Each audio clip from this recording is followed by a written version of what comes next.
Alrighty, let's go ahead and walk through the graphing calculator, our TI calculator steps to find the sample size for the problem we've been working on.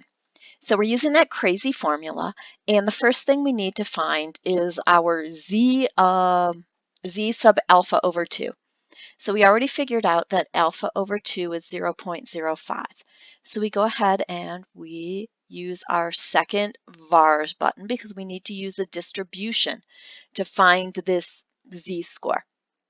Scroll down to our inverse normal and hit enter. So now here for our area, we go ahead and we enter 0.005. This was our alpha over 2. This was the area in the left-hand tail of our normal distribution if we have a 99% confidence interval.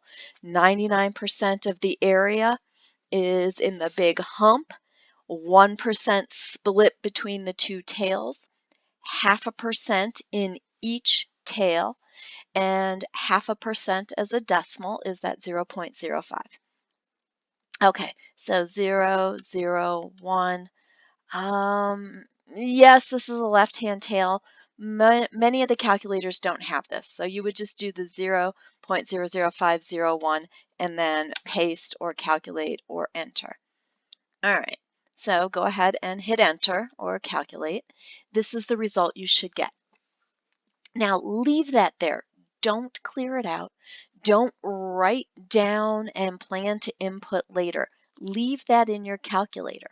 We are going to use our formula, and our formula asks for this z alpha over 2, this number we just found, squared. So just go to the x squared button, and that will square the result you just got. So we want to take that, we want to multiply it by our p-value, which in this case is 0.43.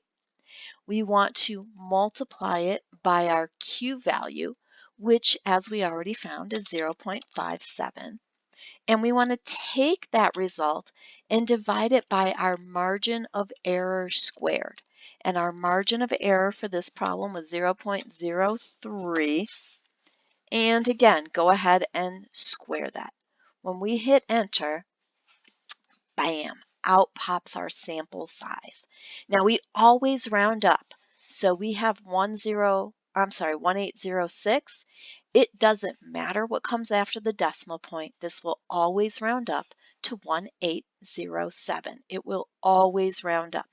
If you don't have a big enough sample size, if you round down, you won't meet your margin of error, or you won't have your right confidence interval. So, all right, as always, if you have questions, let me know.